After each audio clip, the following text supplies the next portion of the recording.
Shore IT Services How-Tos and Tips. My name is Jason Ponzio, and in this short tutorial, we're going to cover installing Hyper-V on Windows 10. For more information, you can visit our website at shoreitservices.com, or please feel free to email us at information@shoreitservices.com. Installing Hyper-V on Windows 10 will not work or run on the Home Edition. It does have to be the Professional Edition.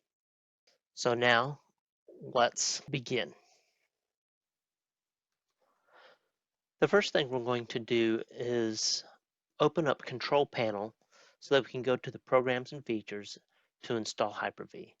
A quick and easy way to do that is to go to your search bar and just start typing Control. And then at the top, you can see Control Panel shows up. So now I'm going to click on Control Panel. With the list of all of our options, I'm going to look for Programs and Features and select it. I'm going to click on Turn Windows Features on or off and look for Hyper-V, and I'm just going to click on the box. Then I'm going to click OK. This will take a couple of seconds to actually configure and install. Once it is finished, as you can see, it is going to require us to restart the computer. Simply just click on Restart.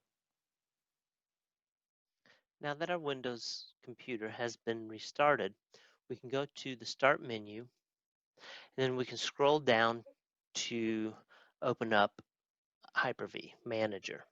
I'm just going to click on the B for Quick Menu, click on W for Windows, and Windows Administrative Tools, Hyper-V Manager.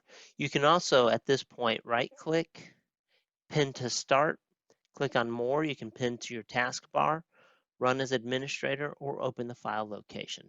I'm just going to pin it to the Start menu for a quick and easy access. And you can see it placed it right here. And now I'm just going to click on it. And this will open up Hyper-V Manager. And now you can create and manage virtual machines.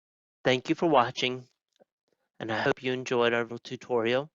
If you have any questions, please remember to give us an email, information@shoreitservices.com.